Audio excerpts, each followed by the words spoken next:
this time, we look to our city's manager to call for our invocation. Thank you, Mr. Mayor. At this time, the invocation and the pledge of allegiance will be led by Commissioner Sanders. Mr. Mayor, I'm going to ask you to do the invocation if you don't mind. I can do that. Let us stand. Precious Father, we do bless you and thank you for a new day, a new opportunity to come before your presence. We thank you now that you guide us, you govern us, and Lord, you are good to us. And we ask now that you bless this meeting, that we might have wisdom, knowledge, and understanding in order to work the business of this city and do it, that it might bring glory and honor to your name. Pray for each of these commissioners as well as each district that is represented. We pray, Lord, that they will be touched in all ways to do that which is pleasing in your sight. This we pray in Jesus' precious name. Amen. Amen. Let us look to the flag. I pledge allegiance to the flag of the United States of America and to the republic for which it stands, one nation under God, indivisible, with liberty and justice for all.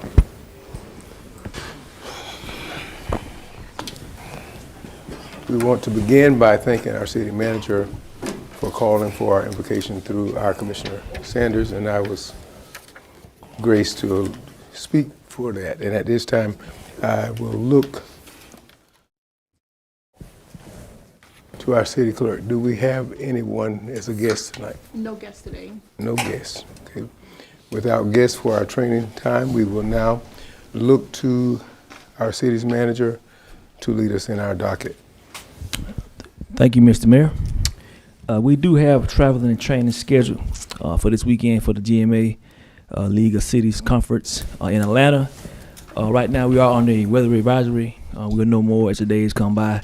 From my understanding, the main point of the storm will hit on Saturday and Sunday. That should not affect the conference itself if you arrive Thursday night or Friday morning. But they're going to let us know Thursday morning if anything is canceled. All right. That said, Mr. Mayor, we're moving to the planning and information session. Mr. Mayor, the vision and mission remain the same. The priorities, Mr. Mayor, remain the same. And again, Mr. Mayor, Commission, the full description of the priorities will be found on the summary following the last meeting today or the first thing tomorrow morning. Mr. Mayor, the city plan remains the same. We are in the midterm phase, year 2 through 4. And that still remains updating our policies and performance tracking. Of course, our major technology automation upgrades, which are, I will say, are almost complete. And then that's creating that long-term financial strategy, which we will discuss later today. Mr. Mayor, we're moving to the discussion items, starting with bids by the procurement officer.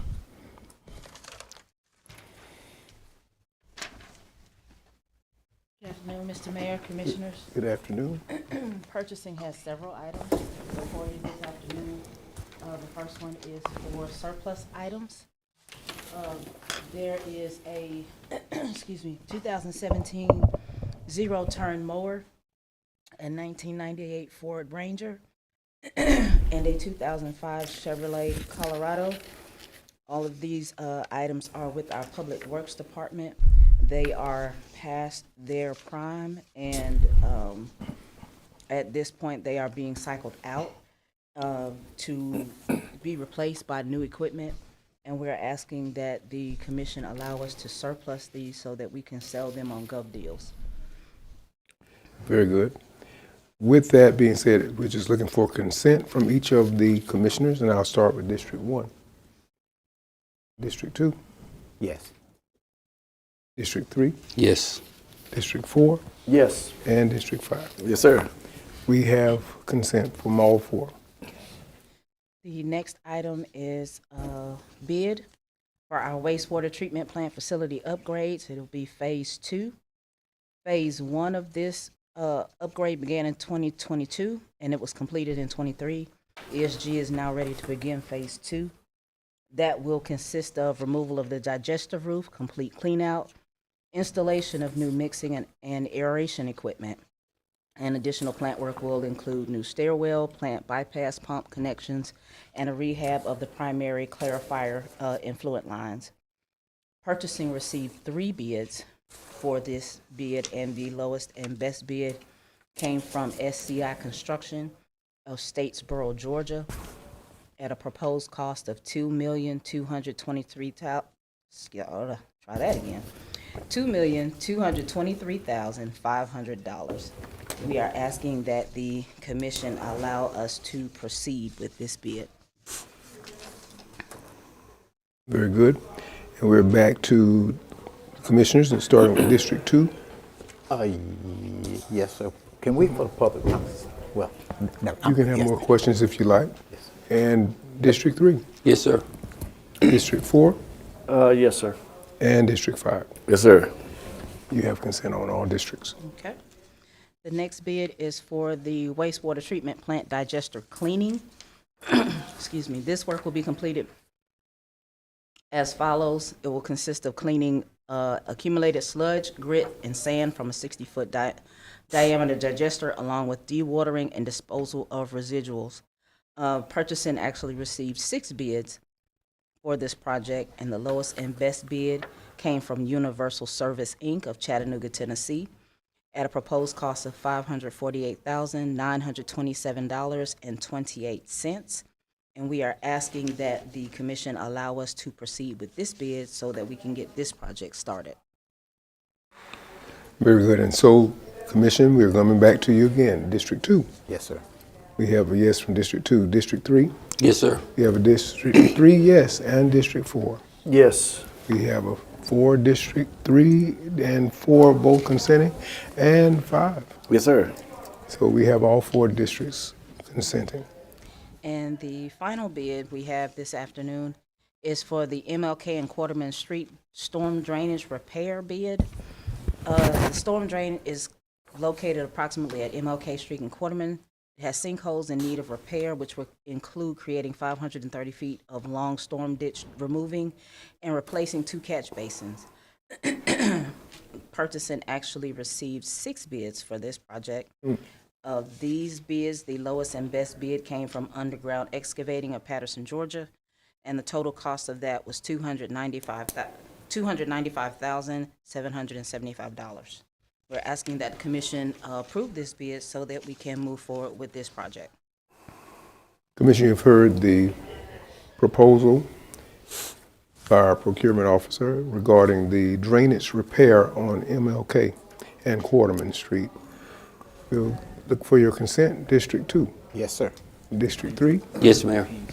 and District 4, Yes. and District 5. Yes, sir. We have all 4 districts consenting. Thank you. Thank you.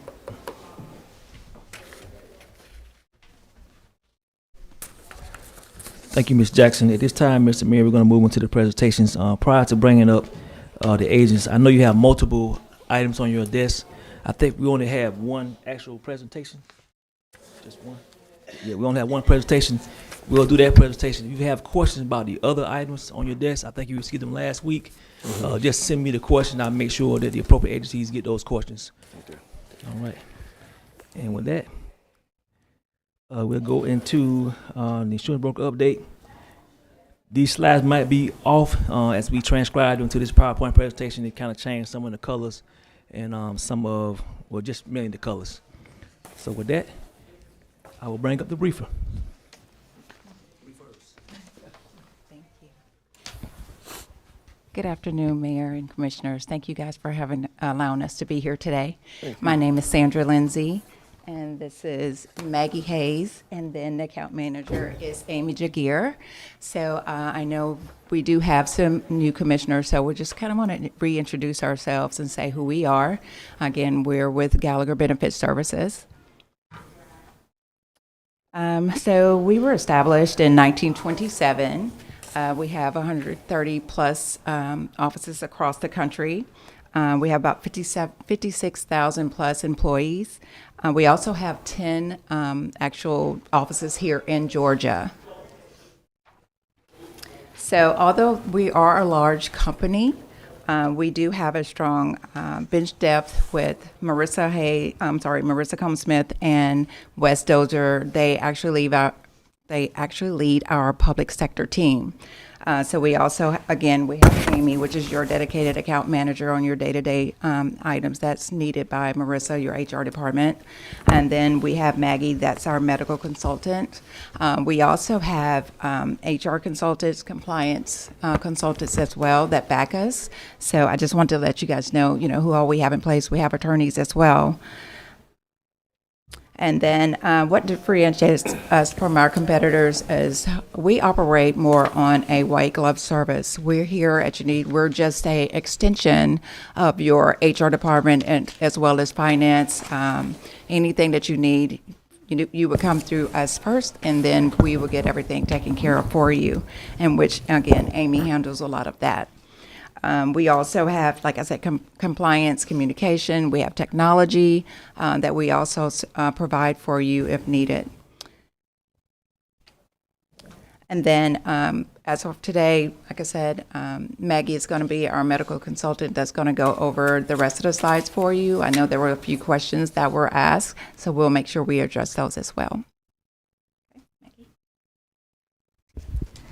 Thank you. I'm Maggie Hayes. I'm the medical consultant for City of Waycross. So I know we just kind of wanted to go through what we have done on the medical plan for City of Waycross. The first thing that we start with, though, is 2025 was a historically rough year for medical insurance across the country. We wanted to highlight a lot of the reasons why, and this isn't just for the Southeast, just for Georgia. This has been nationwide. Number one is preventive care. We're seeing that a lot of people delayed preventive care during COVID. As a result, that's led to delayed disease detection. So we're seeing higher treatment costs, higher cases of cancer, for example. Then we have a general inflation spike. Most provider contracts are done on a 3 to 5 year basis. As those come up, inflation catches up to those, and so the way that medical costs stay down is by having savings with providers. Inflation has affected that part of the process.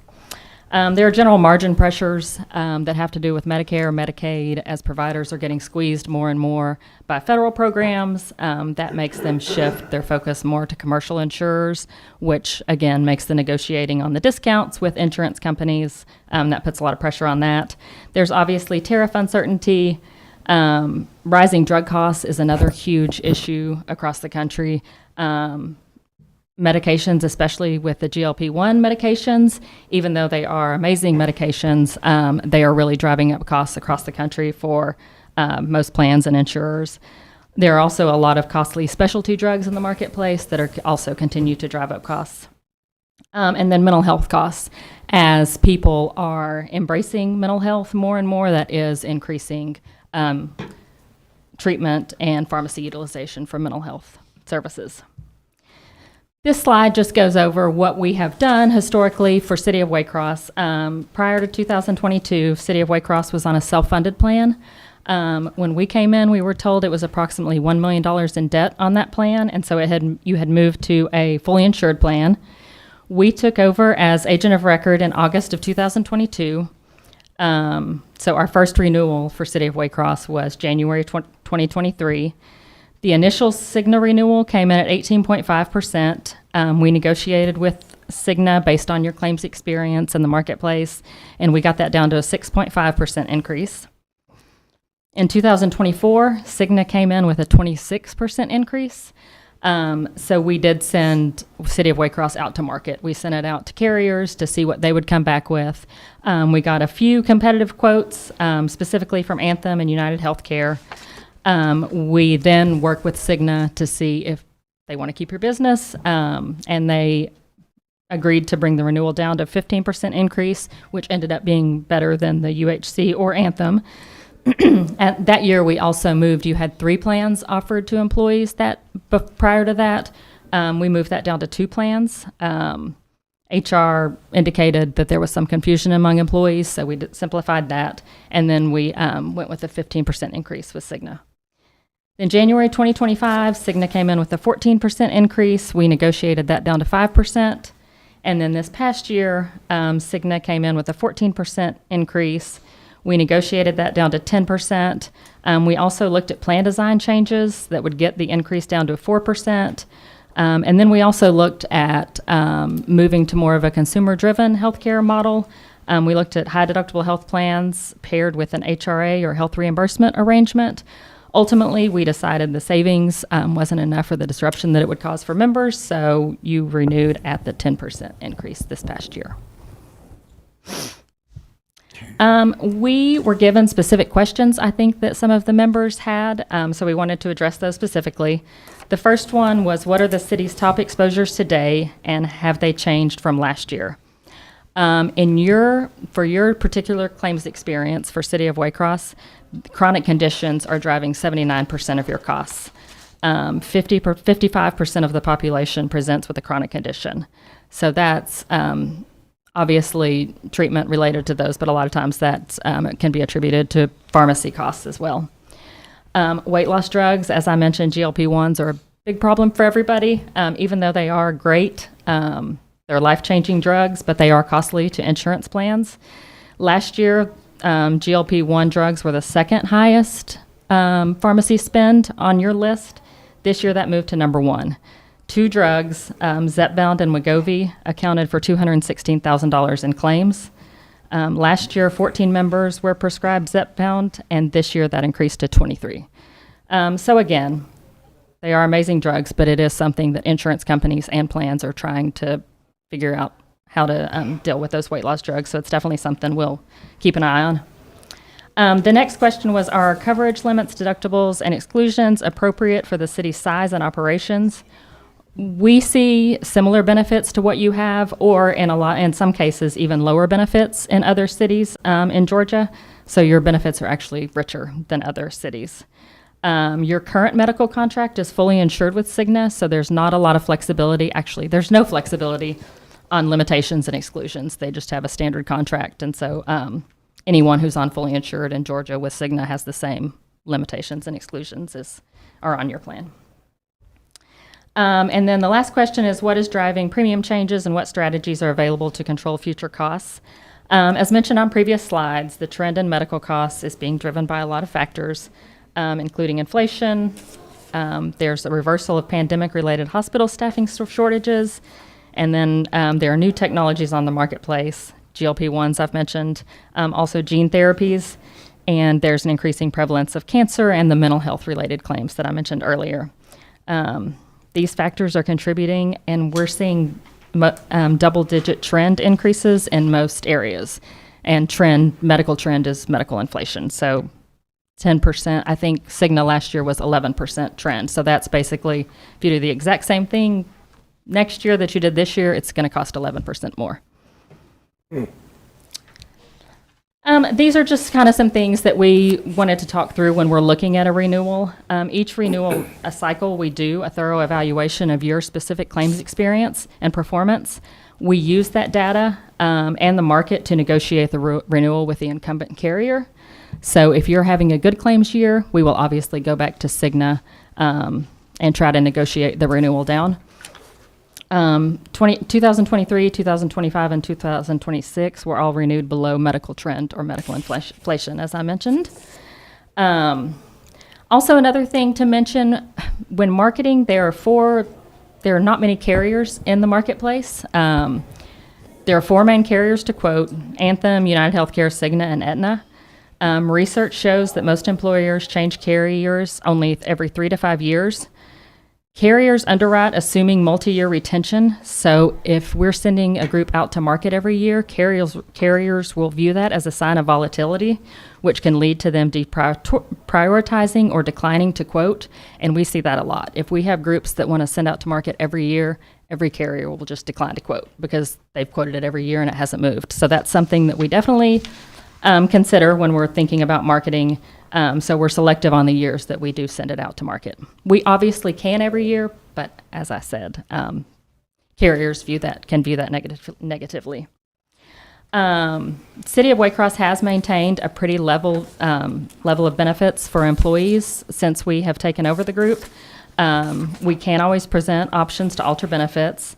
This year, there was a slight increase to employee costs to offset the increase.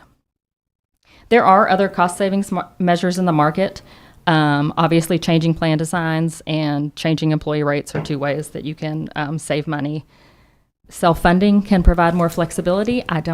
We have been told that self-funding is not an option, but it is out there. And then we can always look at offering a more consumer-driven approach with HSA, HRA options. Those are designed to affect employees' behavior. And then there are some more extreme options like reference-based pricing plans, but those do shift a lot of the risk to employees, and they do have a lot of disruption for employees. We always review options in the market and evaluate risk versus savings versus the disruption for your employees. So we are constantly, if there are new plan types out there, new trends out there, we're always looking at those, learning about those, and evaluating if it's worth the risk. And this doesn't show up great on this slide, but this basically kind of goes through a benefit program. To the left side is kind of your lowest risk, and then all the way to the right are savings measures, but they a lot of times have more disruption for employees or more risk to the city. So right now you're at fully insured, which is the low risk side. We could look at level funding. Self-funding has more risk. You can do self-funding where you break everything apart. That would provide more savings, but also some disruption for members. And then all the way to the right side are things like reference-based pricing, which you can save a lot of money doing reference-based pricing, but there's a lot of disruption for employees. So that's kind of an extreme. We don't have a ton of groups that go that far, but you can. That's it. Thank you all for your time. Thank you. Okay. Questions? I will open up the commission to question time, and we'll start with District 2. Yes, sir, and I just had one brief question. I know you said that these were the four main carriers, but Cigna is pretty well accepted everywhere. Yes. Those four carriers have the broadest networks. They have the overall highest ratings in the market, best claims payments. So those are the main four. There are other smaller carriers, but usually they are for self-funding and they do just the administrative services. So those are the four that we look at. Okay. Commissioner, did you have a follow-up question? No, sir. Okay. And District 3, any questions? No, Mr. Mayor. Okay. And District 4, any questions? Excuse me. In the future, is it possible to maybe look at HSAs being a little bit more competitive for employee needs? I know me personally, outside of here, at my full-time job, I utilize an HSA. So I don't know if that's something maybe that we can look at in the future, as well. Yeah, I mean, we can definitely look at an HSA, and you could offer a dual option with an HSA. So if you don't want to move every employee and force them into an HSA, in our opinion, HSA is successful with education. Education is really important when looking at an HSA to make sure employees understand the benefits. There are a lot of benefits with having an HSA account, but also, the cash flow and those kinds of things. So, and I know, for me, it also provides a lower cost for me, as well. But I can transfer that into the HSA to be able to spend on other things. And like I said, I think it's education, but that may be something that we can look at further down and the we're road. happy to help with education too. So, okay. Thank you. Any further questions, Commissioner? No, I'm Okay. good. And District 5. Yes, sir, Mr. Mayor. What level do you consider Waycross to be on a scale of a small business or a medium-sized business? you all are considered in the Gallagher world mid-market. So, we can get your claims experience from your carrier because you're over 100. So we call that mid-market. So wouldn't that be, well, in my estimation, wouldn't that be better for level funding from you guys? Yes, we can run level funded quotes. So the great thing about, or the positive of level funding is that you could get money back if your claims Correct. Performed better than expected. We don't see that very often, that plans get money back. But yeah, we can always look at level funding. It's available to your size. Okay. So whether it's better or not, we would just have to run the numbers, but we can evaluate that. Thank you. I was just wondering that. Thank you, Mr. Mayor. That's it. Thank you. So, Ms. Lindsay, Ms. Hayes, and Ms. Gilroy, we thank you for coming. All We right. had a Thank you so great much. time with you. Thank you. Thank you.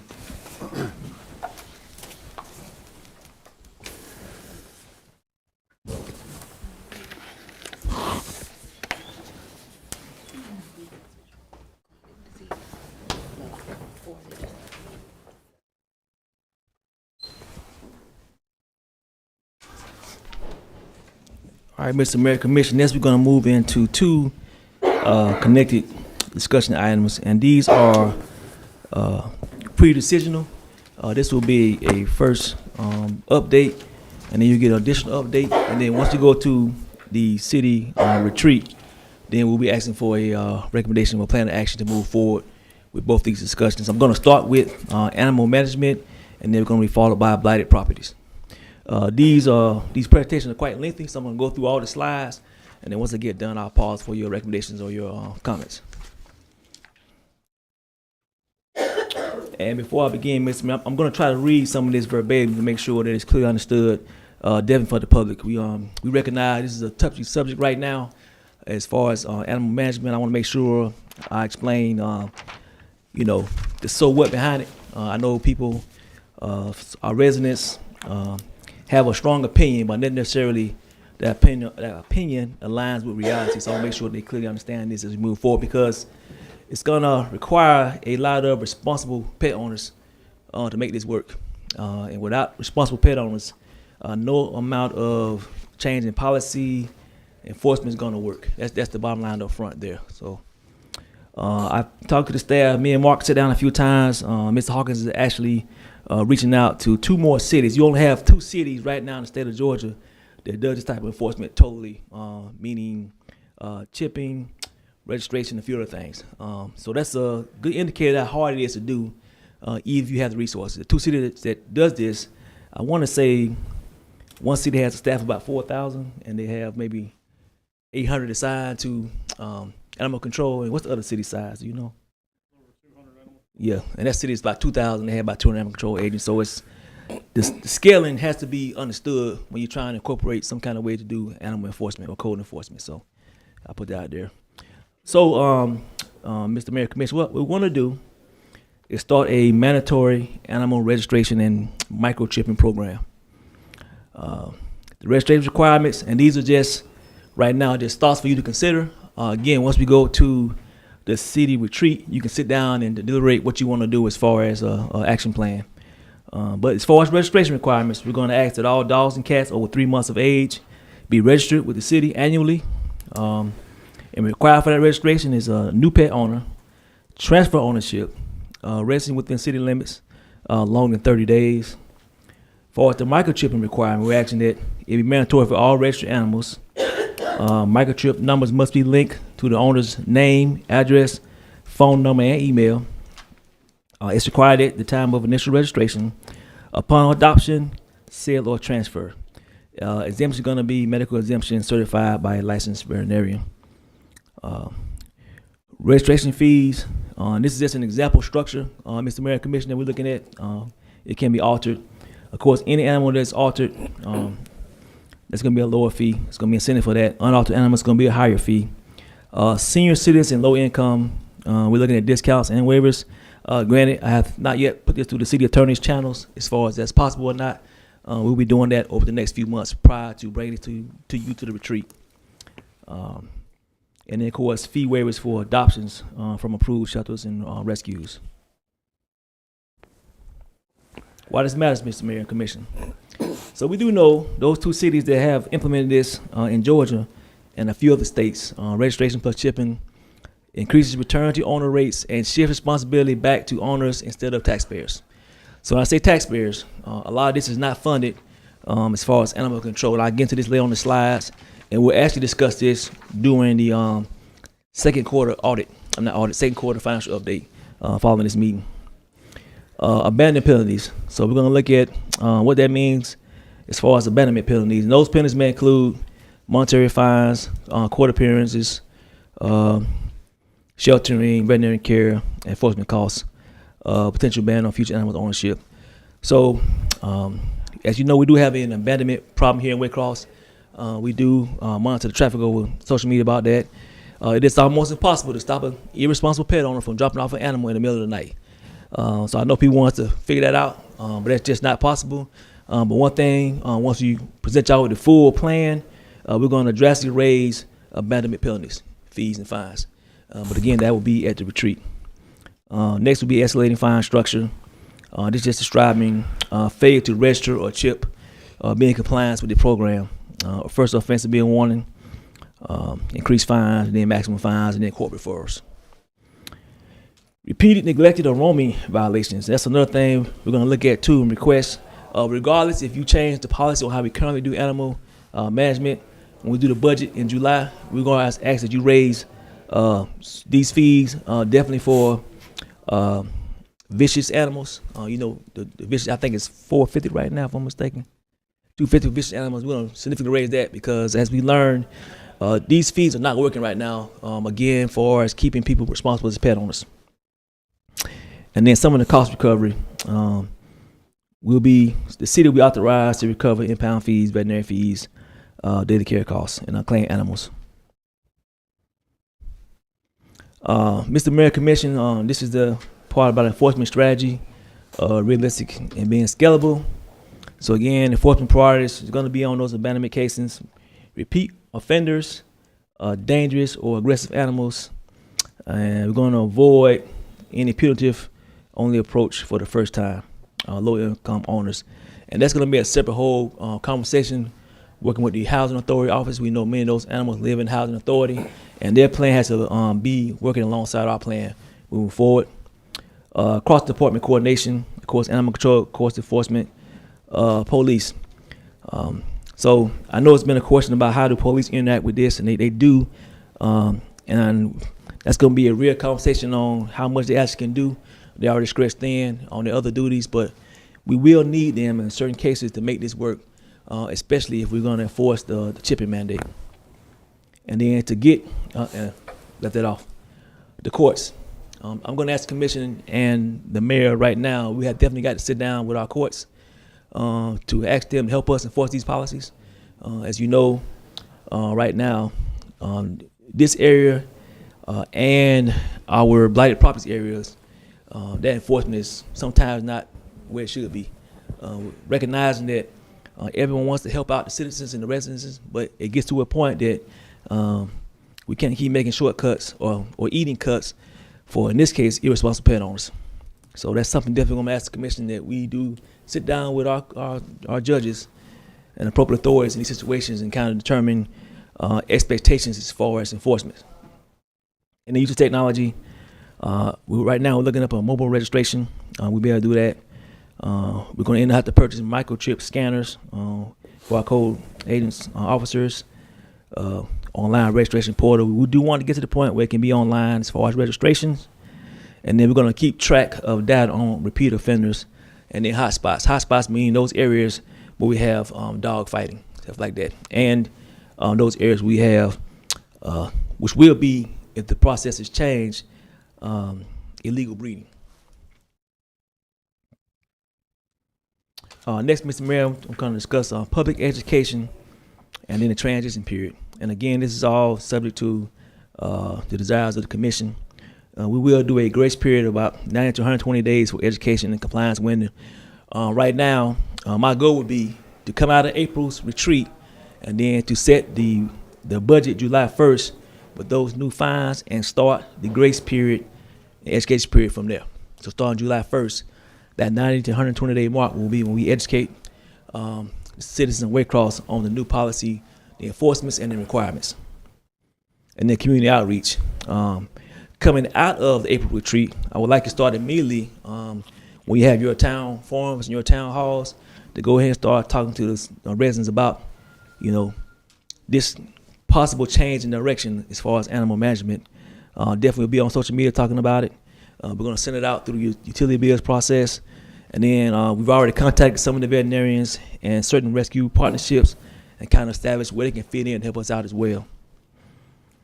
And then low cost compliance options. So this is if we were to change direction, then we would definitely be partnering with local vets, nonprofits, some of our faith-based organizations to help us better manage our city sponsorship, microchip, and registration events.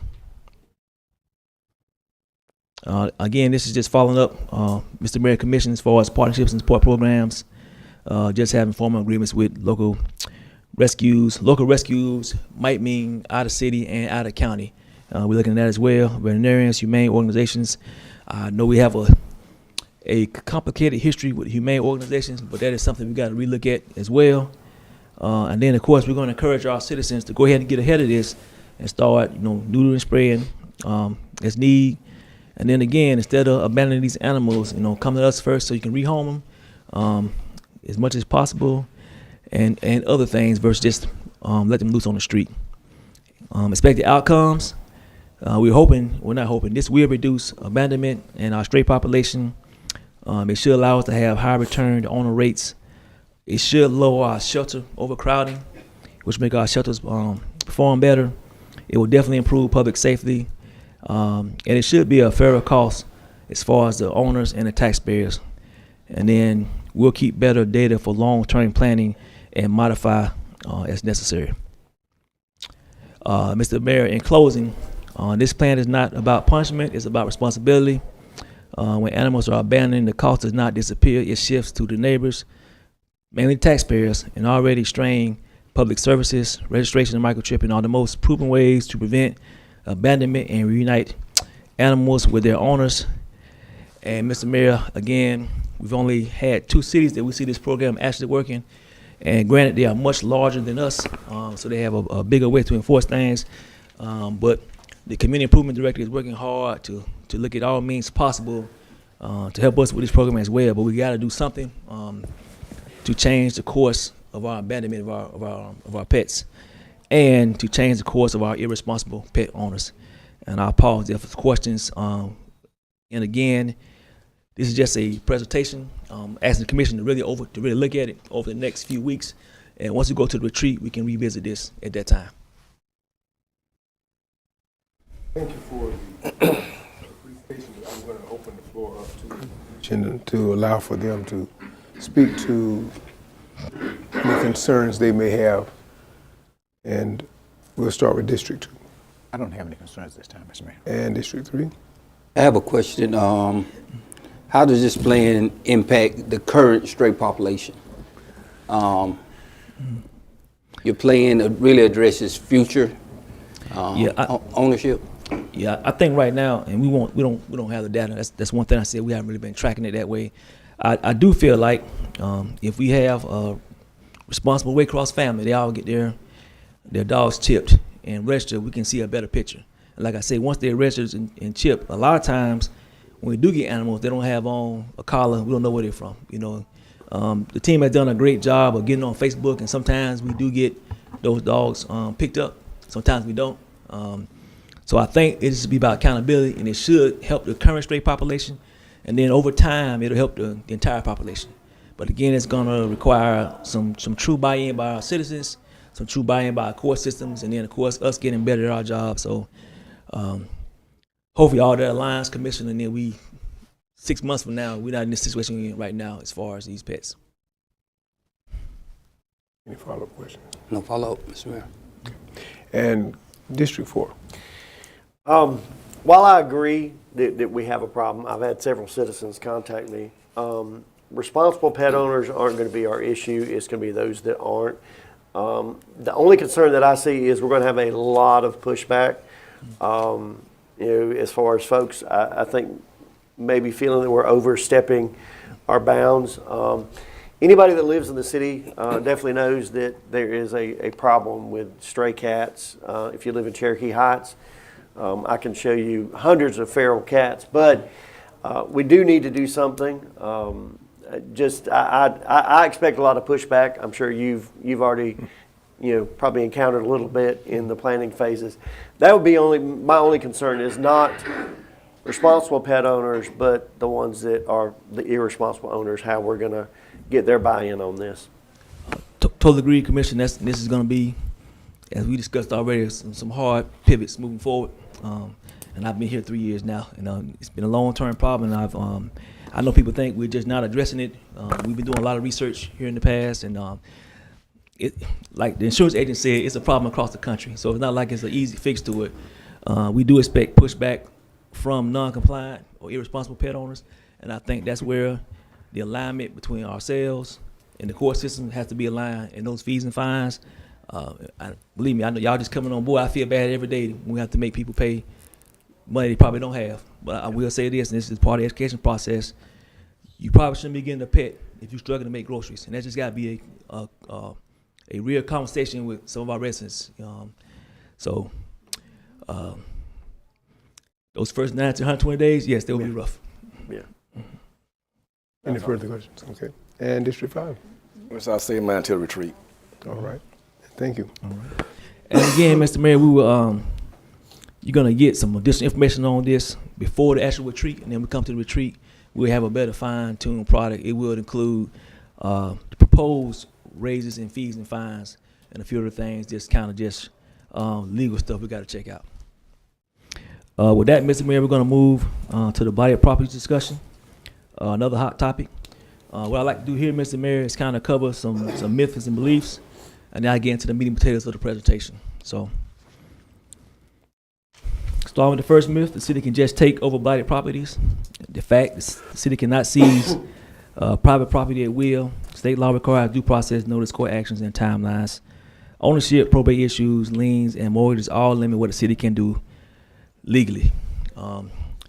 If it's one thing that I have failed to do is make sure citizens understand this basic slide.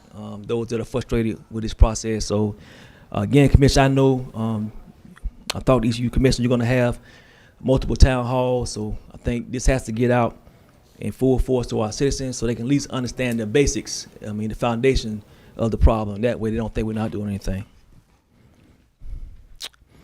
The city chooses which houses to enforce and ignores others. So code enforcement responds to complaints, observed violations, and legal thresholds. Cases are handled in that order received and based on health and safety risks. Selective enforcement is illegal and avoided. So in this context, we try to be district level, meaning we got zones. When it comes to demolitions, we try to target a certain amount of houses in each district, but of course everybody can't see that. And that's why at the end of this briefing, I'll tell you why we want to change that approach. But there's no such thing as we just go and, go at certain people or certain places or certain locations. The city profits from blighted properties. Blighted enforcement costs the city money in staff time, legal fees, and court costs. Fines rarely couple full expenses. The goal is compliance and neighborhood safety, not revenue. We're actually in the hole in this program. I know it's out there that we're trying to make money, but I will cover that later slides here, and I'll start doing the budget process. The city should just abolish abandoned properties. Again, demolition is the last resort, not the first step. Of course, demolitions require structural determinations, legal authority, funding. Vacant lots still require ongoing maintenance and do not automatically solve neighborhood issues. I think commissioners are all aware of that fact. Blight problems can be fixed quickly. Many problems are tied up in probate cases, multiple heirs, tax, and mortgage liens. Mr. Mayor, Commission, those new commissioners coming on board, have you heard me speak on this? There are multiple liens that can be on the property. It can be medical, it can be us, it can be credit, it can be many things, and we will not know that until we get to court, and then sometimes afterwards. So it's just not that easy just to go knock stuff down. There are many legal aspects we must resolve. That sometimes, when it says years, typically the actual process is about 3 years. By the time we actually catch up. So just want to make that point clear. The land bank can fix every blighted property. Land bank is, of course, a tool. It's not a curveball. And of course, these properties have to meet specific legal criteria. We do recognize that the current operation of the land bank needs to be restructured. I know that's one of the commission's goals, is to better utilize the land bank. So I won't talk much on here. But hopefully, over the next several months, we'll be able to get the land bank I guess, more agile to help us out with these properties. And again, code enforcement is not about punishment; it's about fact. They focus on voluntary compliance first, and then, of course, the goal is to repair, secure, and clean properties. Myth: the city should fix private homes with public money. Of course, that's illegal, first of all. But there are grants and other ways to fix these homes. I will say on this slide here, rarely do I share addresses or things of that nature, but I will speak on the team. There have been many homes that I have personally allowed multiple years for them to fix up. And I'm still waiting right now. So I hear that often on social media. We're not helping people out, but it's only been 3 homes since I've been here, 3 years, that have actually kept that word and fixed their home up out of dozens. So that's definitely a conversation we got to start having if we really want to fix these problems. And we'll talk about the facts versus the myths. It's on the city's responsibility, not it belongs to everybody. And again, much like the animal enforcement, we got to figure out our relationship with our courts on enforcement. And then nothing can be done. We address this every week. Many steps not visible. They don't see the court case. Progress is real. You often hear me use the number 82 in reference to demolitions. That's actually more than that. The 82 is, I started counting from my arrival here. Prior to me here, they had done 50 homes. So there are about 130 homes since 2020, well, since the end of COVID, that have been demolished. So the team is doing a great job about getting the homes that can't be saved out of the inventory. And the reality is that blight management is slow, it's legal, it's complex, it is happening. We are committed to improving neighborhoods lawfully, fairly, sustainably, not just through shortcuts that create bigger problems later on. Mr. Mayor, this is what we've done to address these blighted properties. Of course, we're trying to use our legal means better. We're now going automated as far as tracking cases and documentation.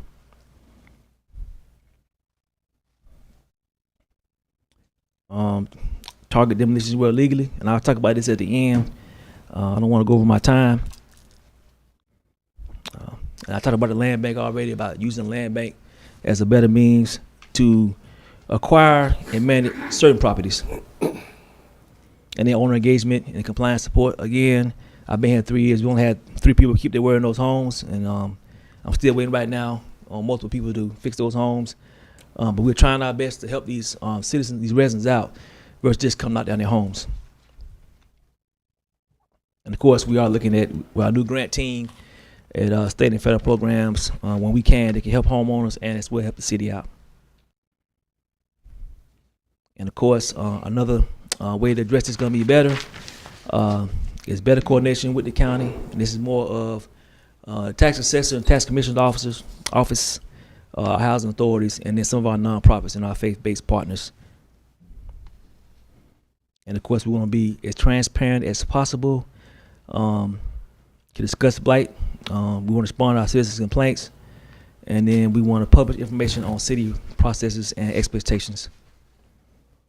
And again, we're always trying to improve our processes in regard to blighted properties. And bottom line, Mr. Mayor, again, it's active, it's ongoing, it's law-driven, and we've got a great team that's trying to do their best out there every day. This is a change in direction, Mr. Mayor, that I want to briefly touch on. Again, we'll hit this in detail at the retreat. We're going to change the strategic approach as far as blighted properties. What we'd like to do is move away from all the houses in the districts and focus on our main thoroughways, starting with Ossie Davis. There are about 17 properties on Ossie Davis within various processes right now as far as the legality. We want to start there, knock all those down, rehab those properties. Once that is done, we're going to move over to Albany Avenue. I think it's 12 there. Then we'll move over to Corridor Z. And I want to say it's 8 or 9 there. And then we'll get on Plant and Memorial. It's not as many as there on those 2 areas, but we have put in the budget, the SPLOST $550K. I'm still working the numbers, but I feel like if we do that, first of all, everybody can see what's being done. It'll make people coming through Waycross see it as more attractive. and hopefully businesses will see that and choose to stay here. Because right now, just being transparent and honest, although the team is doing a great job, like I said, they're already in over 100 structures being rehabbed and knocked down, but it's just not getting that public backing that we need so that the commission can make further difficult decisions. So definitely want to try that. In doing so, we'll definitely, put education information out. We'll keep working with everybody, those that want to work with us, and we'll definitely update some of our policies. So part of that strategy is doing that retreat. As you commissioner have already directed me to kind of bring you what needs to be pulled as far as ordinances from some of that stuff. So we'll pull some of that out as well, and try to make it as easy as possible for our citizens to rehab these homes. Of course, in doing all that, we got to improve agency communication. Again, tax office, court systems, better use of land bank, other stakeholders. And then we got to make sure everybody understands this is community-led, community-focused, and it's a shared understanding that, everybody got to add to the solution. I'm going to pause there, Mr. Mayor, for any questions or concerns.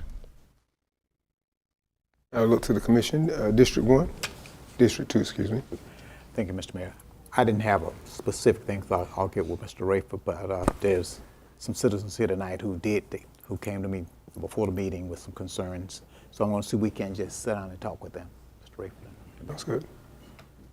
None at this time, Mr. Mayor. And District 4. Yes, I have a question, and this relates to properties downtown that are blighted. Are they still being held to the same standards as we are, homeowners and so forth? Yes. So, great question, Commissioner. One thing we got to do, and this does become a scaling thing. Again, we got 4 code officers trying to do a whole city of a lot of decapitated properties. I know that comes from some of the business owners using them as storage places. Some of them not being responsible owners, and we're gonna look at that a little bit tougher this next year. As part of this request, when we do the budget next year, I'm going to request we severely raise fees and fines associated with not keeping your properties up. Significantly, because we can take 18 months to take somebody to court and they can pay $600 and then we got to start over again. And it's just a resolving circle. So I don't know what those numbers are. Me and Ms. Hawkins working on those numbers right now, but they're going to significantly increase. But we try to hold everybody to the same standard. It's a little bit harder with those with people who own property owners downtown as far as businesses, but we try to keep everybody to the same standard. I have one more question, and that was going to be, and you kind of answered it with the increase in fines. I think if we hit people in their pocketbook a little bit more, it may prompt them to keep the property up. And like you said, I realize some people may not be able to afford it, but we've got to, it's a growing problem, and I feel like if we don't tackle it, it's just going to keep growing. Correct. That's all. Thank you. And District 5. No, sir, Mr. Mayor. All right, thank you. And again, Mr. Mayor, Commission, these 2 presentations, I went kind of fast, so hopefully you can go back and look at them. You'll get presented some additional information over the next couple of weeks, and then at the retreat, we'll go into detail. Hopefully come out of the retreat with a new course of action or a new way ahead. Next, Mr. Mayor, we have a equipment purchase, and we're kind of behind schedule. But as you all know, we had an excavator that didn't make it home one day. Do the hard work that the machine puts in, but we only have 2 of these, and they do a lot of the hard work as far as the canal maintenance and demolition. So I'm asking right now that we be allowed to go ahead and move that excavator purchase up in the SPLOS. It's coming out of SPLOS. I want to say we got $89,000 back from the insurance on it, and how much was the total cost of? 232. 230. So yeah, so 87 put into that 232 will take the price down a little bit. But this is a necessity, this piece of equipment. We can't wait too much. We're already behind trying to get it right now. I was trying to wait on the insurance quote. But we'd like to go ahead and purchase it out of SPLOS. As you remember, or new commissioner, you don't remember this, but we did have a plan in SPLOS as far as equipment purchases when we would do it. I need to move this up. It was scheduled for next year, but I need to go and move up this year. So we're asking the commission to consider allowing us to purchase a new excavator as soon as possible moving forward. And we've had this discussion multiple times, but I'll start with District 2. Yes, sir. District 3, Yes, sir. District 4, Yes, sir. and District 5. Yes, sir. Let's move it up. All right. Thank you, Mr. Mayor. Next, Mr. Mayor, we're gonna, forward to the last discussion item, we're gonna move into, board appointments and, try to make sure we got all the names in, so we're gonna do that, verbally. So we still need the Land Bank Authority Post 2. Do we have a name for that? Okay. Before we get into that, I just want to say this. For those of you who are tuning in and those who are presently in the gallery now, the concern that some people have is that the commission has the right to appoint a person. They don't. That's my appointment. But I, after consideration for the last few years, have allowed for a commission to choose a person from their district or from within the community. This gives opportunity for people who have not normally had opportunity to be on a board, to be vetted out, because of course part of it is you have to be a resident of Waycross. Another piece of it is they're going to do a background check on you, and then there's this place in their whole summary of things, you need to attend the meetings. Right. So once you have gotten in there, even though we put your name up, you have to show up. And one of our situations most recently has been that individuals have not shown up after they've been appointed.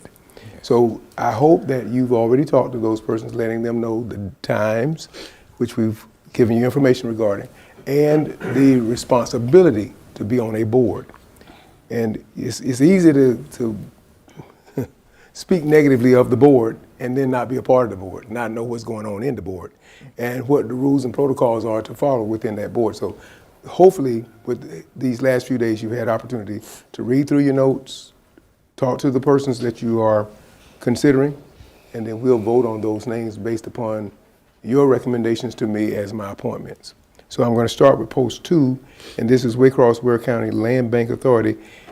I'm going to look to our clerk first. Do you have any names for those that we give names to you already, or submit any names prior to this meeting?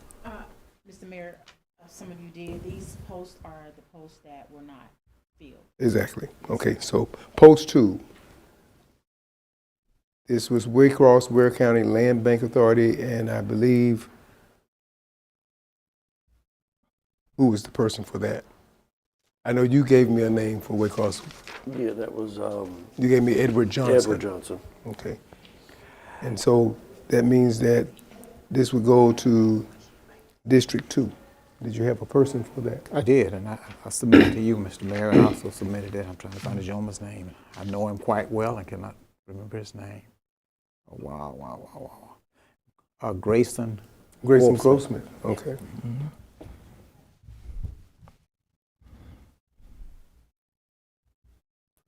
All right, and now we're going to Waycross Board of Zoning and Appeals, is that correct? Correct, Mr. Mayor. Okay, so on BOZA, we need Post 2, and who's providing that name for me? This is Post 2. Says Commissioner Roberts. And do you have a name in there now? He's not submitted a name yet, Mr. Mayor. Okay, so Mr. Roberts was to do that one. And Post 5. That's me, Mr. Mayor. Yes, sir. Rudolph Solomon. Rudolph Solomon. And Waycross Commission Board of Ethics, Post 1.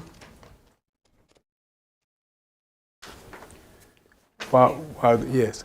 Yeah. Yes. There is a sheet on your desk sitting in front of you. Mm-hmm. Do you have that sheet? There are other names submitted. It's a single sheet, sir. And only you would have it. Oh, Okay. okay. All right. So with the number of papers in front of me, I see them now. All right. Thank you so much. You're welcome, sir. So having heard that, I'm looking at Sean Roberts put in Robin McKee for Post 2. And Post 5 was Rudolph Solomon. And then for the Post 1, I'm putting in Kenneth Kirksey, Dr. Kirksey for Post 1. And for Post 5, there was Bishop Carlos White. And then for Post 6, we have Ken Taft. And I'm needing someone for Post 8. And that'd be you, Sean.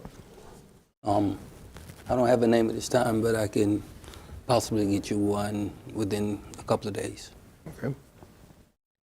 All right, so we have every name except one. Post date. Okay. All right. Okay, Mr. Mayor, with that, moving on, we're gonna have one privilege license renewal, no privilege licenses, no proposed ordinances.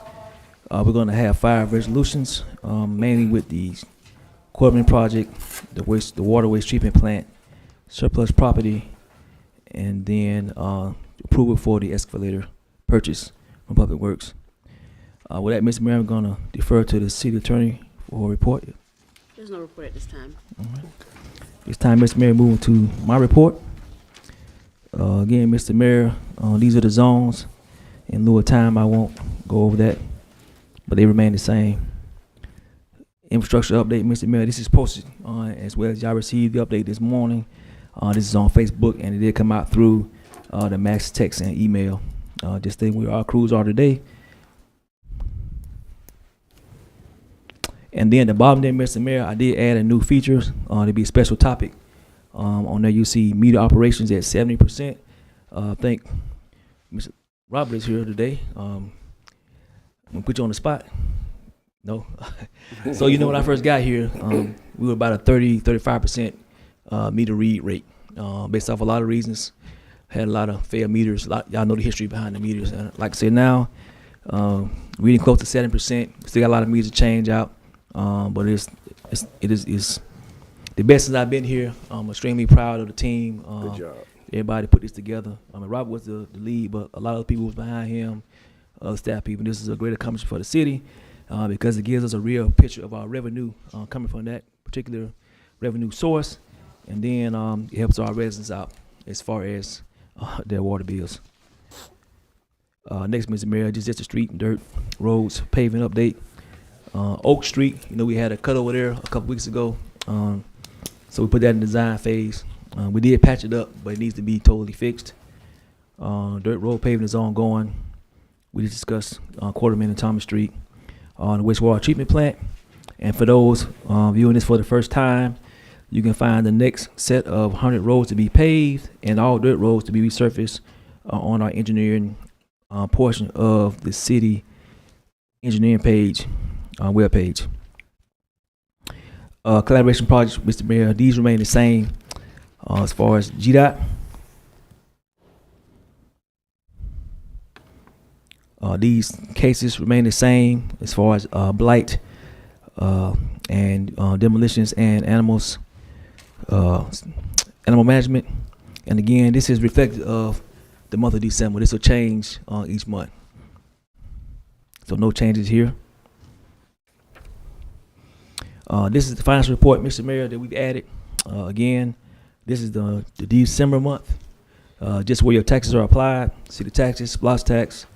It shows their total amount year-to-date life cycle collection, 4 million, 17 million life cycle. It shows you what we spent, what we appropriated.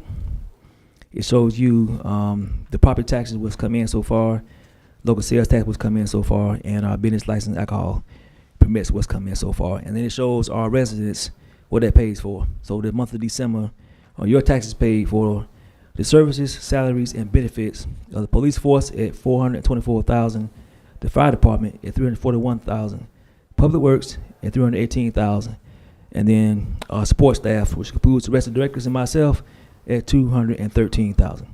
Again, 75% of all taxes go directly to citizens' services. This is just a way to be informed, Mr. Mayor, as always. And in closing, Mr. Mayor, I'd like to say a few comments. I know we're behind schedule, right up on schedule. Would that be, I need to wait till the next meeting, or can I go ahead with this? I would wait. All right. I have a last call that I need to make. Okay. It has nothing to do with it in here. It just got to leave the room. Okay. Okay. I would defer to the actual update for this, Mr. Mayor. That saying, Mr. Mayor, I would turn it back over to you for a last call. Thank you so very much. So with that being said, I'm going to ask that we forego last call and move into, we do have another meeting because we've overridden this meeting. So I'm just going to entertain a motion for adjournment for this meeting, then we'll move into the next, but we'll give you about 5 minutes thereafter so that you can come back and be refreshed and do the next meeting. Is that good? Okay, so do I have a motion? So moved. We have a motion from our Commissioner William Simmons. Do we have a second? Second. We have a second from our Commissioner William Tompkins. All in favor, aye. Aye. All opposed, no. Motion carries. This meeting is adjourned. Thank you, everyone. Take a quick break. We'll be right back in about 5 minutes.